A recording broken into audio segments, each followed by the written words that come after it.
Hello, my name is Tiaren Gruber and I use she, her pronouns.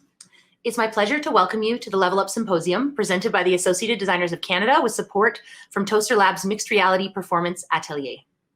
I'm a member of the Board of Directors of the ADC and really excited to be your host for today's event.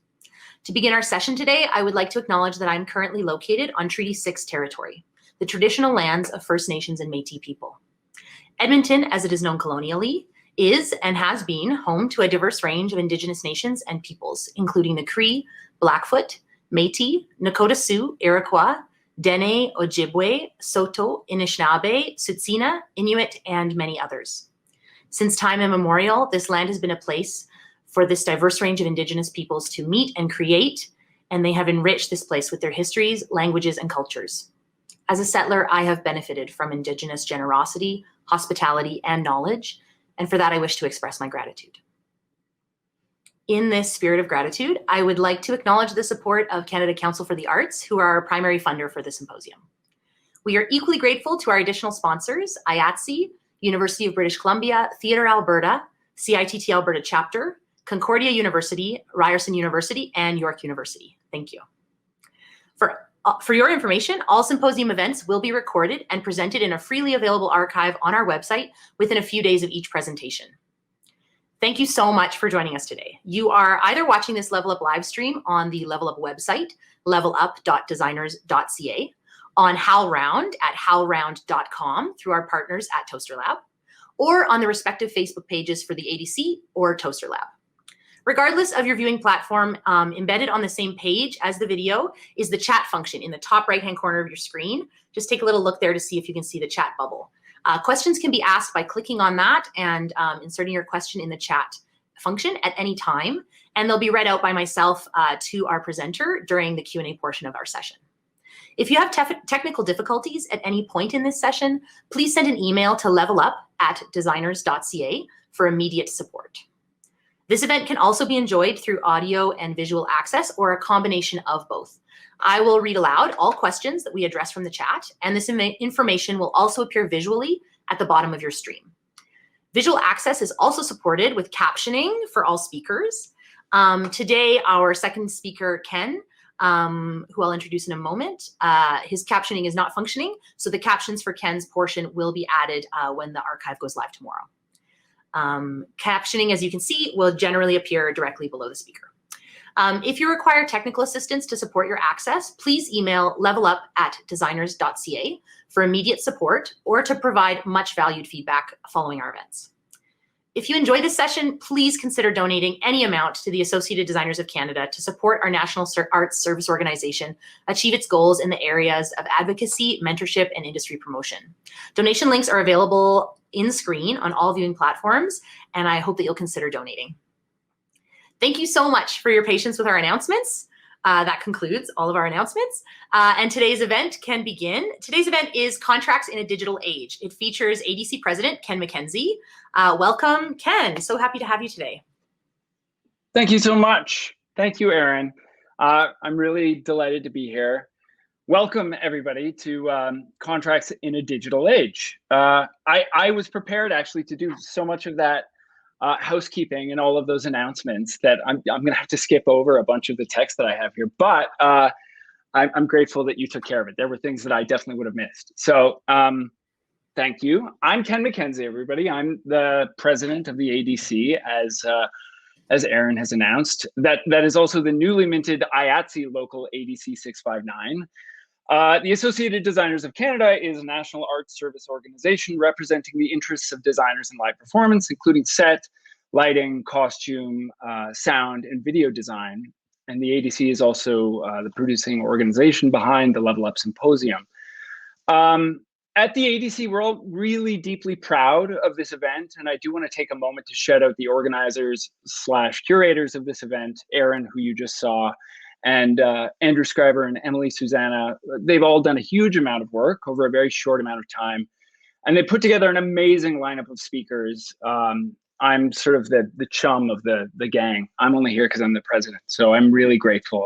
I also need to thank the board of the ADC, who volunteered their time to make this whole event happen, as well as Scott Spidell and Megan Koshka are social media volunteers for the work that they put into making this so that you all heard about it. I'm really grateful for that. As Aaron said, and I'll repeat because for us it's really important as a National Arts Service organization, a part of our mandate is to support the design community as well as to promote the design community and its concerns.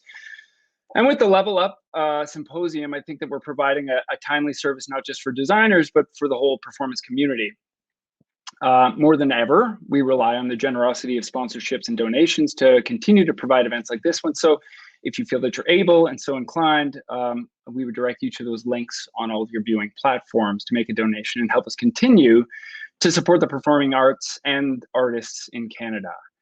I do want to apologize for not having any captions on this. It was just a technical issue that couldn't make work, so I regret that. But anybody who really needs those captions, fortunately, we will be able to add them, and you'll see them on YouTube later.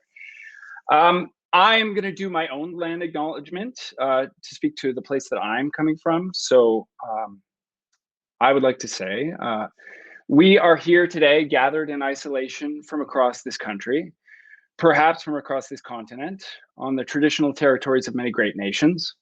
I'm currently in Scarborough, Ontario, on the traditional territory of the Wendat, the Anishinaabe, the Haudenosaunee, the Métis, and the Mississaugas of the Scugog, the Hiawatha, and the Alderville First Nations. The treaty that was signed for this eastern part of Toronto, or Toronto, was part of the Williams Treaty of 1923, which is a highly contentious treaty that still faces court challenges today. I would ask that everybody on this call take time to consider the history of where they are right now and who might have been dispossessed in order for us to occupy the spaces we live and work in. And let us consider what we as a collective and as individuals can do to push for a more just future in solidarity with Indigenous peoples across the country. I'd like to express my own gratitude to be here and to have the privilege to know and continually learn from so many incredible Indigenous artists. So off we go. Contracts in a digital age.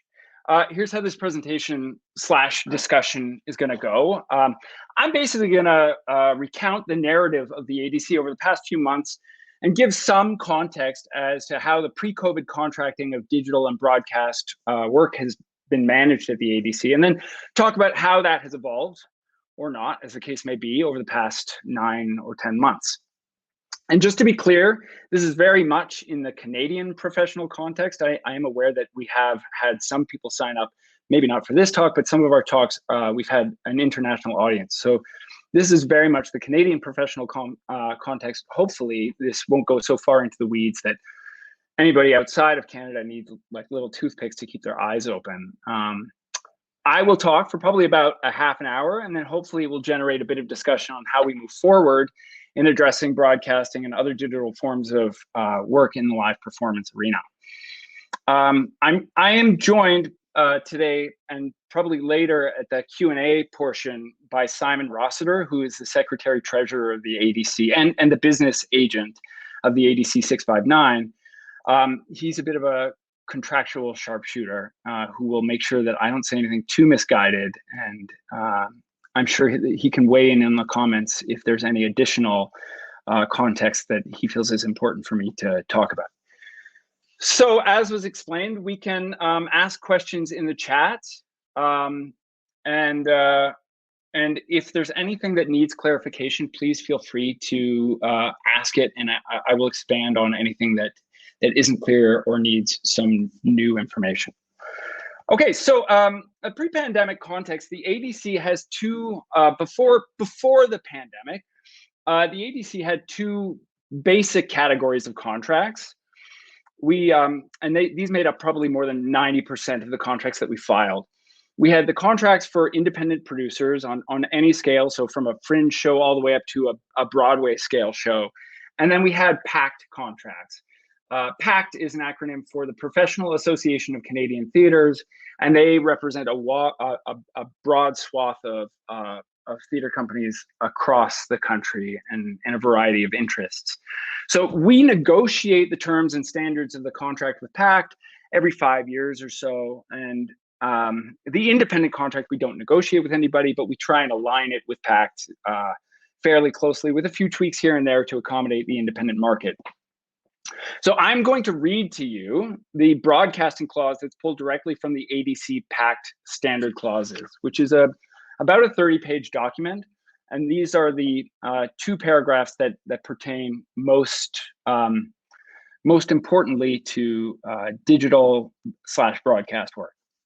So it starts with, the designer reserves the right to paternity and integrity of the work performed as a part of this agreement, and thus reserves the right to have their name listed as designer for all incarnations using the whole or recognizable part of this design, unless they choose otherwise, and the choice must be offered in advance.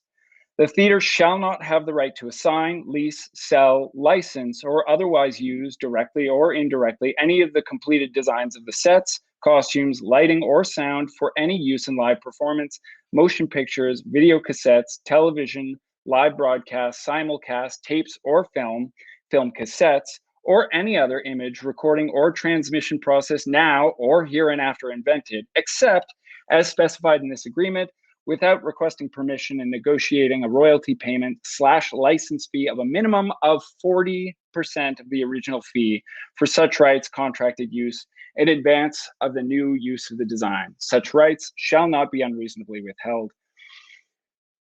And that's basically it.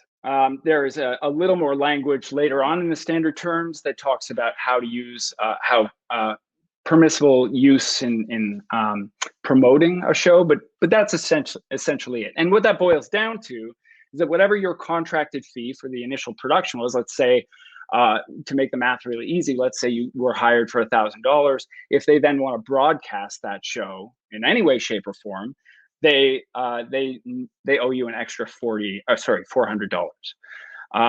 In the case of the independent contract, that fee bump isn't 40%, it's actually 75%, and it's 50% for non-commercial use in schools, which is basically in schools is what I mean by that.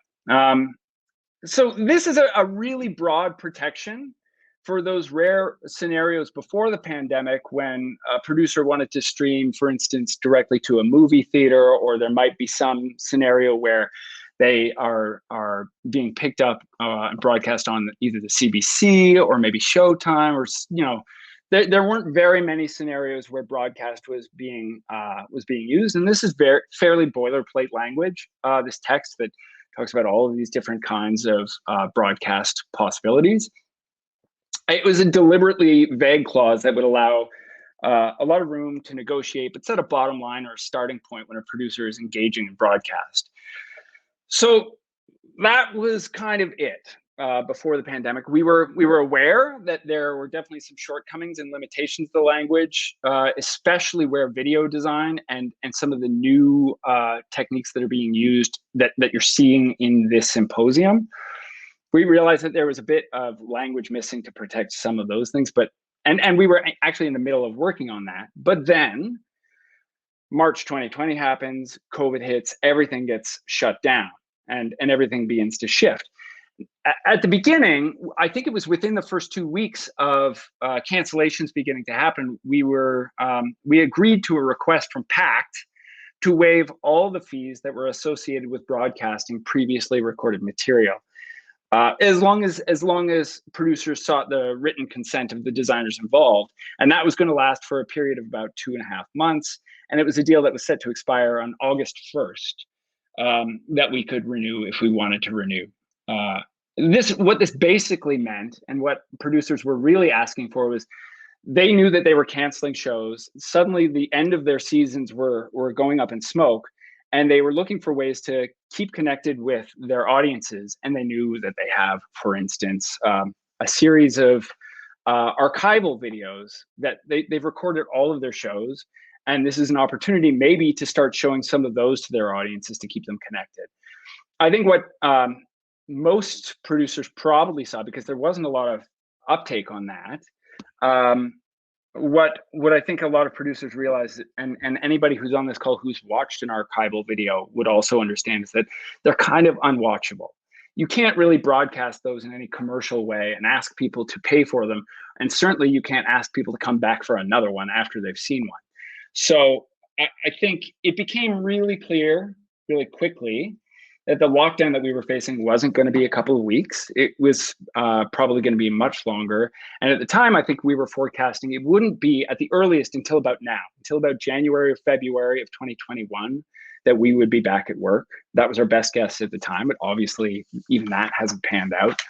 And even at the time, there were rumors and there was a lot of talk about the possibility that a vaccine wouldn't be found for years, and we would not be back to anything that resembled normal for years.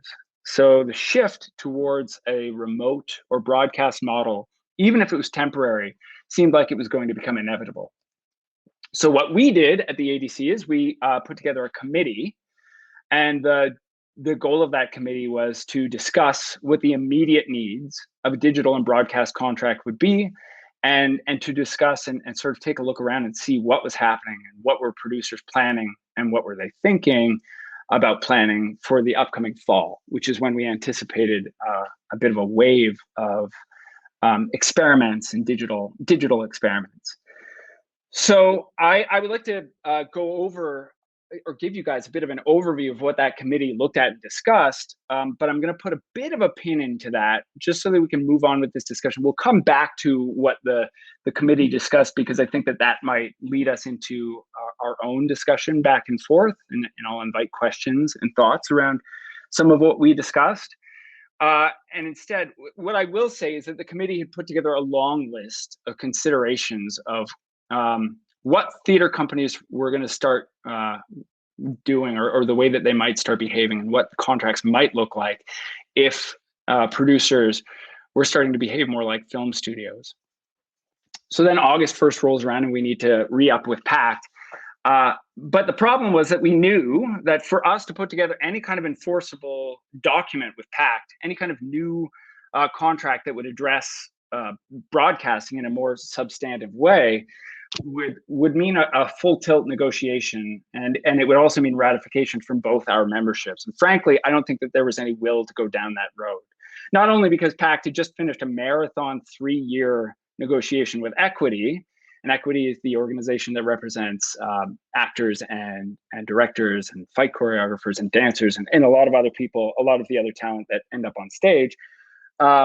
They had just finished an epic 3-year negotiation, and I'm actually not 100% sure. I think there are still some loose ends that they're tying up around that particular negotiation, but also because throwing a new set of rules at our members and our producers would have gone over like a lead balloon at the time. And also trying to negotiate brand new terms in the middle of a pandemic has the potential to lead to a lot of unforeseen outcomes. So what we, the collective we, the ADC and PACT, agreed to is that we should look at the existing contract, and specifically we should look at that 40% bump in the contract fee.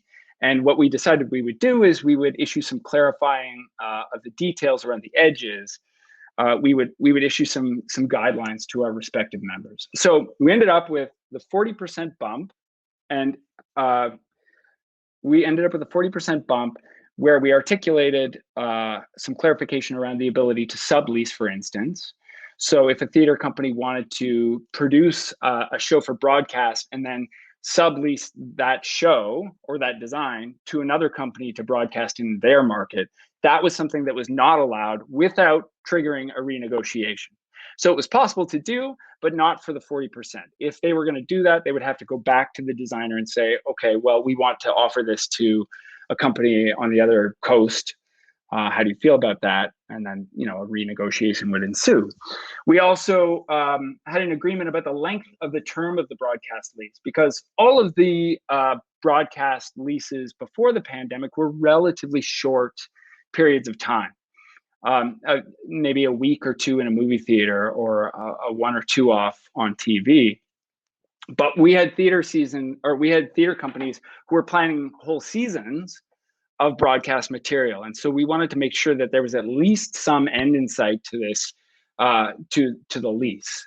So what we basically agreed on was that if there was a live version being streamed, of the broadcast lease would end at the same time as the live production. So what that means is if every night the theater company was broadcasting the show as it was being performed, when it came to the end of the run of the show, the lease expires. If there was a recorded version of the show, so they just recorded one version of it and they kept playing it or they sold the link out and they would offer access to that link, the outside term would be about 3 months. That's sort of the language that we used with PAC, but it should essentially be the run of a show and shouldn't last for years and years.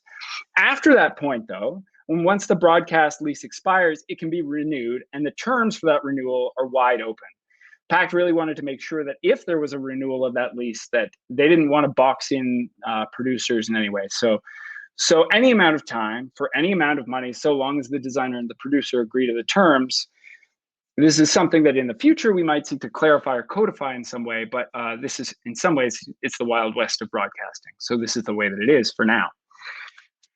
We also sought a little bit of clarification around the house category. The house category, which is A through G in our pact agreement, which roughly translates to anybody who doesn't know, A house being a big house with lots of box office potential, to a G house, which would be usually a smaller house with a commensurately smaller potential, and it being based on box office potential rather than the hard numbers of the tickets sold. Because of the various government enactments and health regulations that limited and continued to limit the numbers of audience members that can be in a room together, we anticipated that there might be some producers who would reduce their house categories because they would only be able to have 50 people in a room. But they would also be broadcasting the show online and potentially have an unlimited number of people watching the show. So what we agreed on was that the producers need to use the most recently approved house category and can't unilaterally determine what category their space fits into. So just to be extra clear about that, the fees for an A house show are higher than they are for B, which is higher than they are for C, and so on and so forth. So we wanted to make sure that if producers were knocking their house categories down, it wasn't going to be a brutal hit on all of the designers who were working for them. And as a bit of a digression, house categories are a part of the CTA. The CTA is the Canadian Theatre Agreement, which is the agreement that's negotiated between PACT and Equity. So the actors, the directors, the stage managers. We have no say in the assignment of house categories, and flag that as a real concern for us and our members moving forward. And it's in moments like this where we really feel the kind of powerlessness of that arrangement. It's an arrangement out of convenience so that there aren't multiple kinds of calculations going on, that the house category for the actors is the same house category as it is for designers, but we really feel the fact that we have no say in that at this point. So that's it. That's where we landed. We landed at the 40% for the PAC contracts, a 75% bump for independent contractors, and again, 50% for non-commercial use. And the way that I think about it in this context is that it's sort of contractual triage right now. We're kind of using what's in our med kit, but I think at the very least, what's in our kit is a little bit closer to penicillin than it is to leeches. So we're not, our language isn't the worst. There are still lots of holes, not the least of which is that these contracts assume that at some point there's a live performance in a space somewhere that has some version of an audience. And we're biased towards the idea that box office potential is based on a specific number of seats at a specific price point in a specific venue over a specific number of performances. We can see even from what's on display in the symposium that that's changing and evolving. So what's not written down here is that this places a lot of emphasis on designers to engage in their own negotiations, and that's an uncomfortable place for a lot of our members to be. They don't like to negotiate; they just want it spelled out as much as possible. So when we issued the guidelines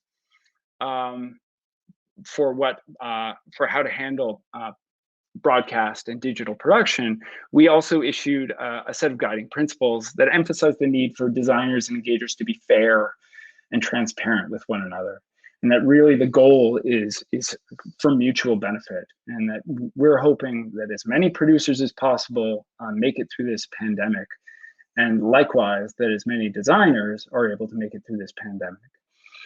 So As a result, we've encouraged all of our designers to be really careful about what extra duties are being assigned to them as they undertake their design contracts. And that in part brings us back to the committee that I was talking about that I wanted to put a pin in and discuss. So that committee met last summer to discuss what digital contracts should or could look like moving forward.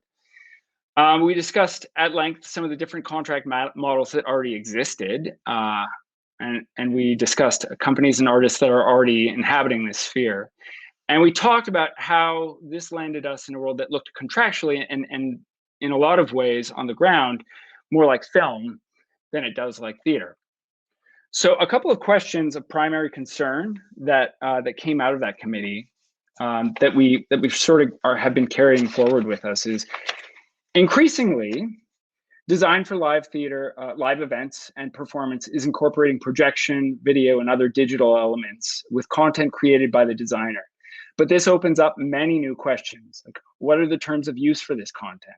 Should it be licensed by the or owned by the commissioning producing entity? Should it be considered separately from the entirety of the design? Should the creation of this content be contracted separately from the design? Who has the rights to use this content in the future, and how will that be monitored? I don't know if any of you guys caught it, but when I did read the excerpt from the contract, it mentioned costume, it mentioned set, it mentioned light and sound, but it did not mention video. So there's a real gap in the language that we have, even though we sort of assume that that can be folded in. Another question of primary concern for us is connected to that last one: lease versus sale of intellectual property in agreement between designers and broadcast and producers for broadcast. Should there be an ongoing fee for the intellectual property that's either set out as a fee per performance or royalty, or per show, a fee for a length of time, like ACTRA has? I believe it's a 6-month stepped fee. So the first 6 months is $1,000. The second 6 months is $750. The third 6 months is $500, and so on and so forth. But they don't. There are people who still receive royalties for the work that they've done 30 years ago. So that's another model that we talked about and considered. And then how much leeway is granted to producers to negotiate other use in the contract? Essentially, how much oversight do designers want to have and want to exercise versus specific other use fees?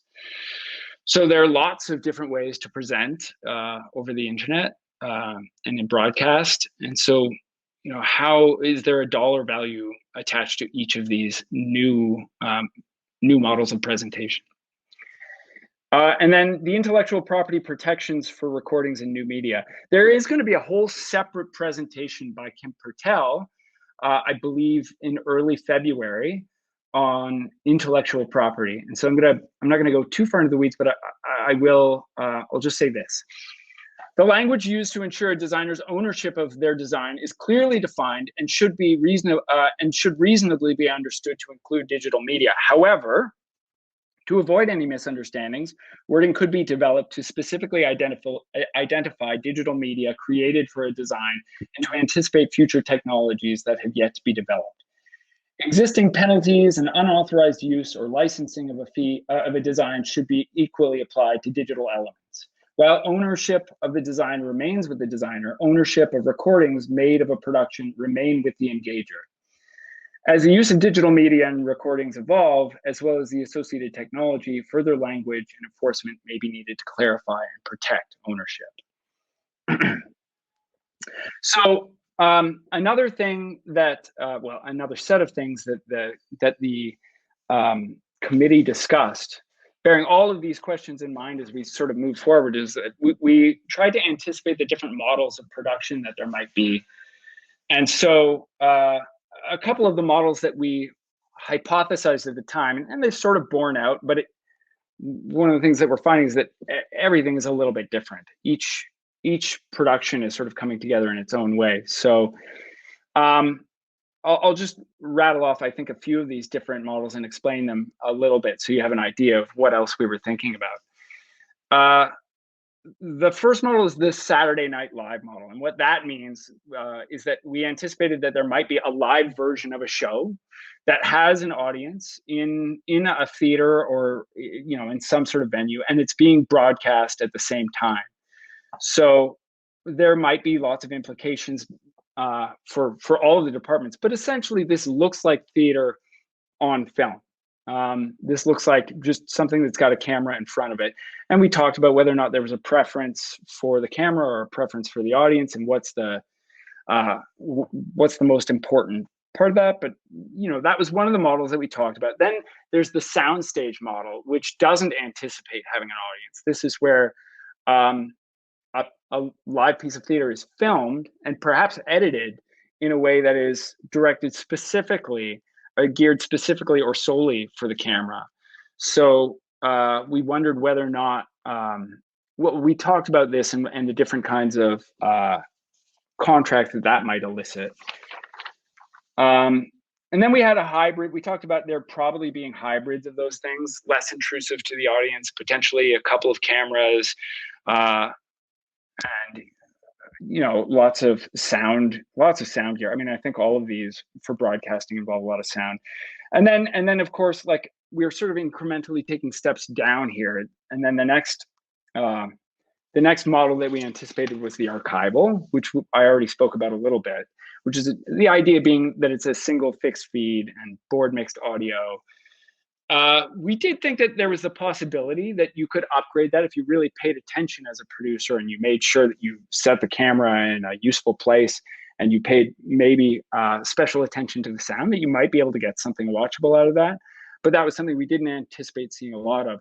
And then the most basic model that we anticipated seeing a lot of, especially at the outset, was the Zoom from home model, which is essentially the way that we are interacting right now, is that there's a live stream that is, a play has been in some way, shape, or form adapted so that performers in their own individual spaces can deliver whatever the production is.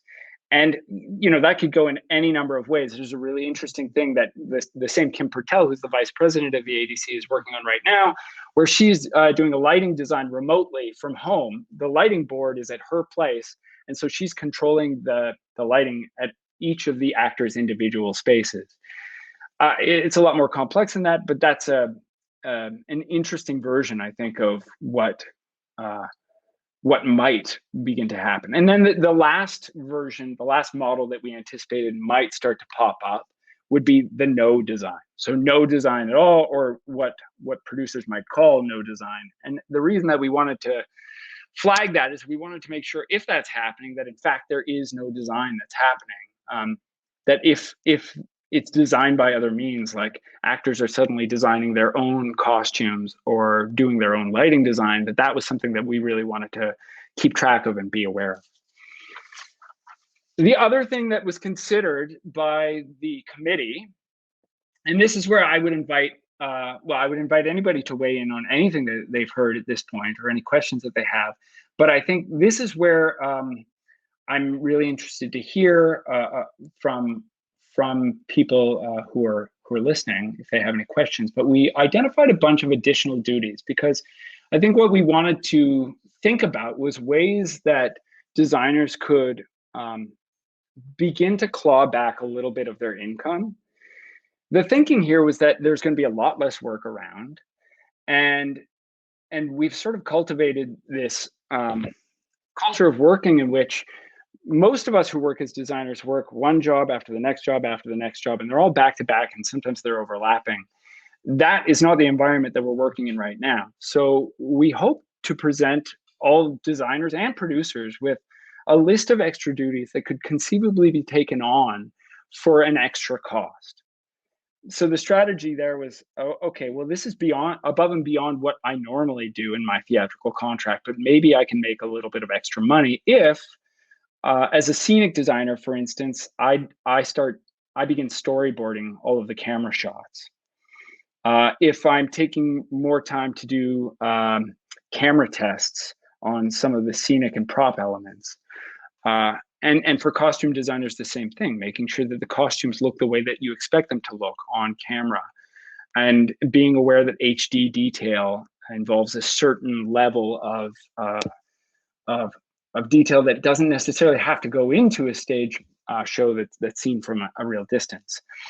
The more technical the design, so lighting, sound, and video, the more technical they are, the more opportunity I think there is for additional labor. So lighting design in particular, well, not in particular, but lighting design, of course, whether or not you're lighting for a live audience or for a stream, I think that those are two entirely separate looks. And so there might be some extra negotiable work in whether or not you have to create two files, one that's a camera file and one that's a live file. Making changes based on casting and costume changes, because one of the things that we did flag right away is that for liability reasons, there was multiple casts being hired. The Arts Club, for instance, in their season in the fall, I think that they had at least 2 actors in each role. And part of that was so that they could stream more than 8 times a week. But another part of that was in case somebody got sick, they had somebody on standby. Sound design, of course, is if you're filtering all of the sound, not for a live audience, but for people on the other end of the computer, that's a whole other set of skills and technology that we wanted to make sure designers are being compensated for. And video design, too, had all of this potential extra work. And we knew that we were going to be producers were going to be thrown into an environment where technologically they didn't necessarily know exactly what was going to be happening. So hiring somebody who might be able to help them put together a streaming service was something that video designers were, at least some of them, are capable of doing. So that was something that it's that kind of work that we wanted to make sure was being considered and was giving designers an opportunity to find more money. So that's essentially where we've landed. And like I said, I think we're sort of in a triage place. We're not in the worst place because we do have some fairly strong protections, but we do know that, as we can see, this is a medium that's changing rapidly, and there's a lot of experimentation going on. And so I'm really curious. I have a couple of prompts and a couple of questions that I'd love to put out there. I'm really curious about what new models of production people have seen or been a part of, how broadcasting has affected either your practice of theater or the way that you consume theater, what kinds of things concern you, or what kinds of things excite you about the things that are developing in this new digital age. So I think with that, I'd really like to open it up to anybody else who has comments or questions or thoughts, and I'm happy to address any of this or to engage in further conversation and dig in with some of this stuff. Hey, Ken, and we have a question right away here. Should we just launch right in? Yeah, please. Okay, the question is, in the case where it's a shot and edited performance, would the designers get any say over the post-production handling of their work, especially in regards to sound and the final sound mix? Well, that's not something that's currently in our contract, but I think that that's exactly the kind of thing that I'm talking about us landing in an environment that looks a lot more like film. I think that there's space for sound designers and all designers to negotiate what that looks like, to negotiate what the final product looks like. And if it's being edited in that way and it's, it's not live, I would like to think that there's some say in that. But I also know that producers are eyeing the model that allows them to hire editors and sound editors. So, it's a little bit up in the air, but I would encourage any designer to pursue that. And I think that that's something that moving forward as the ADC is definitely on our radar. Thank you, Ken. We have another question here about sound design. It says here, you discussed the various models, but there was no discussion of an audio-only or podcast theater model. I recognize this only really involves sound designers, but this seems to be a style of production a fair number of companies are developing work in, either from the ground up or an audio-only podcast recording of the show available after a live performance. Does this model provide any specific contracting challenges, or is it easily captured by the existing framework? Well, I think it is captured in the same way that that anything that's broadcast is, and I think If it's a packed company, there should be that 40% bump for sure, and that's applicable there. And then I think the specifics of podcasting, not as a sound designer, I would say, like, if there is anything that goes above and beyond what you would normally do in a theater, then that's something that should be negotiated.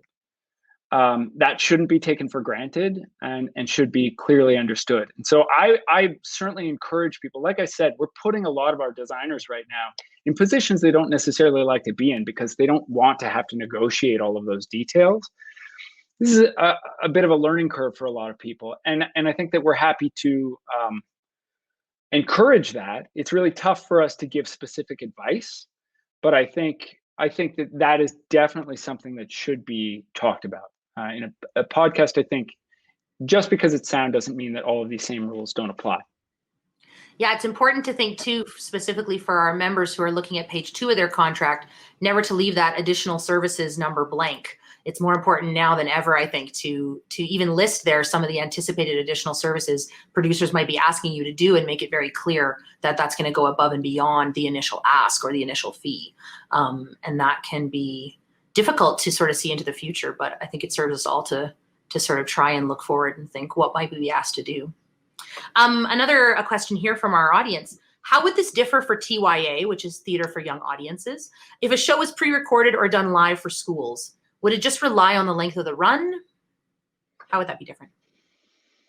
Well, I'm assuming, for the sake of this question, that this is an independent TYA. It's not a pact. So I think that there's an argument that it might be a 50% bump in the contract. I think arguably some school shows are not considered commercial, but I say that with a bit of a caveat. I know that school shows, like schools that are shows that are produced by schools, are definitely fall under that category.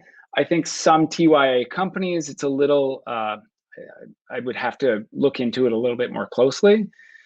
But I think what wants to be articulated in any contract is very specific, a specific outline of what the producer plans at the outset. So if the producer is planning on doing a run of 60 shows at different schools, that's what's set out in the contract. And if it ends up being 70, there's some, like, that has to trigger a renegotiation and some kind of bump, so that the plans should be laid out, whatever they are, as specifically as possible, so that you can then discuss, okay, well, of course you can do 70 shows, you can keep that running. We just need to now talk about what that means contractually. Yeah, and it's important maybe for any producers who are listening, again, who may be using our contracts, to know that if they have questions about their very specific situation, they can also reach out. Isn't that right, Ken, to the office and get feedback? Yes, absolutely. We have some more questions here. Are you able to share what other models ADC might consider that aren't based on house categories? Yeah, well, we looked at different versions of, like I said, I think that we all ended up kind of happy with the language that we have because of the broad protection that it offers in these circumstances. But moving forward, I think it's worth looking at what the USA 829, how they practice in their LORT agreement. I wouldn't say that it's any better, but there are some interesting possibilities out there. For instance, at the Met, I think a lot of the, there's a pool of finances, like they share in the pool of, I forget exactly what the numbers are, but basically when it's streamed, whatever the income is from the stream, there's a percentage of that shared amongst all of the artists who are involved. So, that's a really different model. I think the model, the things that are closer to film are the ones that might end up being more interesting for producers. I think producers will have an interest in buying the intellectual property outright. And I think what that looks like is a much higher fee at the outset. What exactly that fee is, I don't know, but I think as long as we end up in territory that looks more like film, my suspicion is that our contracts will will follow suit in some way. It's tough to predict, but I think that would also, I think we'd look a little more closely at how film practices. Thanks, Ken. We have another question here for you. Can you say a little more about the big difference you mentioned between having a sound engineer or mixer for a live show and the sound for streaming live or pre-recorded? Sorry, can you ask that question again? Of course. Can you say a little more about the big difference you mentioned between having a sound engineer or mixer for a live show and the sound for streaming live or pre-recorded? And it also appears on the bottom of our screen there. Well, I think that if you're doing sound that's being filtered through a computer, the outcome of that sound is going to look really different. The way that sound is streamed versus the physics of sound in a big empty space, it's just a really different body of knowledge. I'm not, as somebody who does all forms of design except for sound, I can tell you, like, I find it a little bit mysterious. It's a kind of a magic that I really appreciate and recognize that there are some serious physics involved. But I also feel like it's a little bit beyond my ken, so to speak, to answer that with great authority, except to say that the technology that's being used is very different. And I think we have Simon Rossiter, who's a member of our board of directors and our executive board. He's going to join us now to weigh in on that. Just briefly, if only because I've been involved in a couple. I'm a lighting designer also, so I don't directly know anything about sound other than I've been involved in a couple of live streams, and a couple of recordings, and there is a level of crossover that can be useful, particularly for live streams. It's mostly been in the dance milieu in which I work, and the balancing act between, I had a big 2-hour meeting this morning trying to sort out some equipment purchases for a venue. And the balancing act between what is this audio signal that's being sent out into the world and what's the audio signal that's being used in-house creates a really interesting skill overlap. And so in terms of how it relates to contracts, I don't really, it's, you need people doing work, and so there's a contract associated with it. With live streams, how stuff gets recorded and how that intellectual property is hung on to is a whole question. But just in terms of where the hard skills that people have and are being brought to bear relate to it, I think that there is this incredible overlap in terms of live performance audio mixing and audio mixing for live stream or for recording. Oh, that really has anything to do with the question that was asked, but it came to my mind. Actually, in that vein, our next question has a question. Our next question is about an opera project and speaks to sound. Maybe you can both weigh in. It says here, In Tandem or SOCAN and Resound were the go-to for getting rights for music when used with shows for live performance. With going to a streaming format, who is the new go-to for rights? Meaning, do I need to either hire 2 designers or find someone at the outset who has this broadcast experience already? It's an opera project that will be mic'd in performance and requires a sound mixer for context. I think it's 2 questions, if I'm interpreting it correctly, and which is to say that there's this question around who's mixing it and who's the recordist and who's managing that element of sound, which I think, an organization like Resound or SOCAN, they wouldn't have anything to do with that anyway, because that's just in your personnel and that you're hiring and in the contracts that you're signing for the people that are being brought onto this project to do the work. In terms of the individual rights licensing, if you're not using either original composition, which is negotiated with your composer, or public domain material, is a whole, and I'm not an expert on this, is a whole new ball game, because you're talking about a different kind of rights. Theater uses, I cannot remember the term for it right now, but I should go onto the ADC website because it's in one of our documents somewhere. There's a certain kind of license that you're looking for when you're doing live performance, and film or live stream is going to relate to the recording license and a couple of other licenses depending on what you're doing. And Resound and SOCAN have nothing to do with it. So in fact, another project that I'm working on, which is to adapt a series of, it's a 1-hour dance piece with 16 tracks from disparate composers and artists. We are dealing with essentially a rights agent or a consultant who's going to have to negotiate individually with 16 different rights holders in order to get those licenses. And so as soon as we're talking about recorded work and not public domain or original material, you basically have to go right back to the originator or the person who owns the recording license, or the synchronization license is the other one. I think those are the two licenses. I think I digressed a little bit, but maybe answered the question. I hope so, Simon. And if there's follow-ups with that, please just throw them into the chat. We have another question here, which is really pertinent, and I think a lot of us designers are wondering about this. It says some producers are steering away from ADC designers because of the bump in fees. They wish to pay only per show royalties. I'm wondering about renewing old licenses. Are they now ADC contracts? I'm not totally sure I understand the second part of that question. Wondering about renewing old licenses. Are they now ADC contracts? So is this somebody who has recently joined the ADC? I think if the initial contract was signed as an ADC contract, and assuming that that person is still an ADC member, then all of the terms and conditions of the ADC contract are still in force. And so, could you speak to the first part of the question about producers steering away from ADC designers because of the bump in fees? Do you have any recommendations for designers who are negotiating or trying to present themselves to producers as available?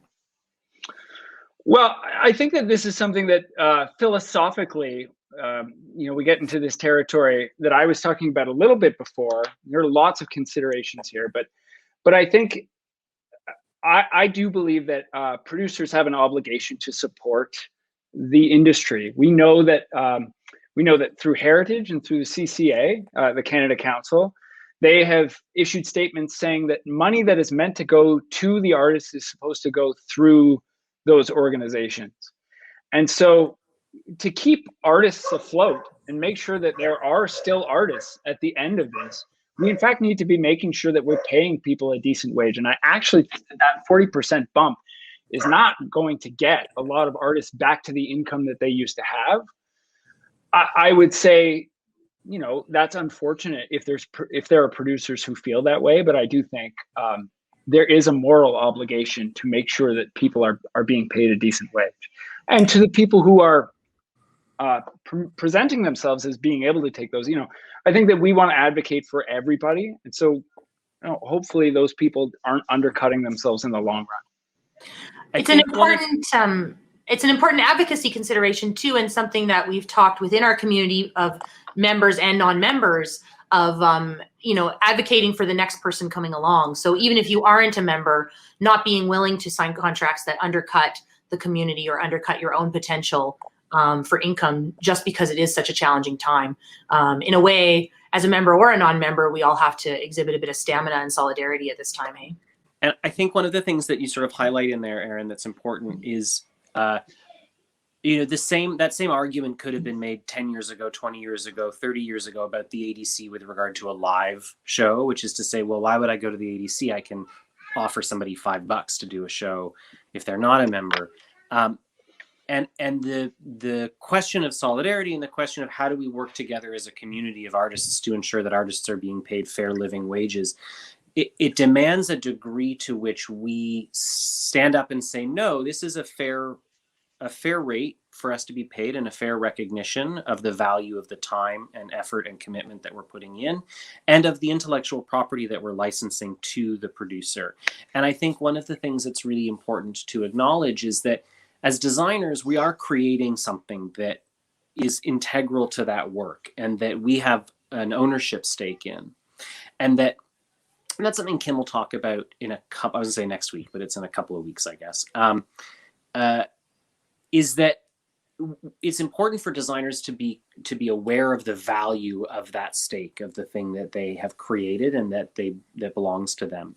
And the conceit in having a bump for broadcast is related to a couple of things. It's related to the idea of how do you compensate a designer for an unanticipated use of a show, right? A use case. You are contracting a designer to do X, and now you would like to expand the use case for that intellectual property. And there's a fair value associated with that.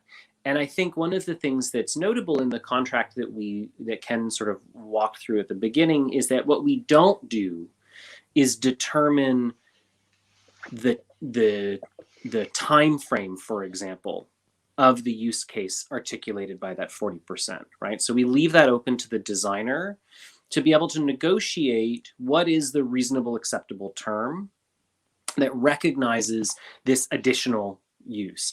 And it could be that it's 2 months, it could be that it's a year, it could be that it's 3 years. There's a question of, is it, are you agreeing to allow the show to be broadcast for free on YouTube? Are you allowing that show to be sold? Is it going to be presented through a paywall, for example? And that the capacity to negotiate the terms of reference of what is fair use for that 40% bump is wide open, and is then subject to the individual negotiation of the designer and the producer. And the tension that exists in negotiation always is between the producer, who would like to get as much as possible out of the designer for as little money as possible, and the designer, who needs to protect their capacity to get, frankly, as much as possible for the intellectual property that they bring to bear. And that's where both parties need to come together to say, okay, we recognize that our audience potential is infinitely larger when we go to broadcast, and that there's an assigned value for that. Let's figure out the terms of what's acceptable. We had a designer recently, or a theater company, that was suggesting that we were demanding 40% for every instance of a download of a broadcast, which is, of course, not what that's about at all, right? So I think the arguments about what is that 40% and what is that broadcast bump needs to be seen in the context of how it's negotiated individually, as opposed to some hypothetical worst case scenario. So that becomes one more aspect of the contract that we're now actively negotiating, as opposed to a term that's sort of lay dormant in the terms and conditions. Yeah. I think it's really, valuable for producers and designers alike to see this as one more flexible element of the contract, as opposed to, a stamp that we've suddenly laid on it. There's a really valuable question, I think, here that we'd love to address just in our last 4 minutes before we're finished for today. The question is, if I have no pact affiliation, but want to contract an ADC designer for a film, what contract base should we start with?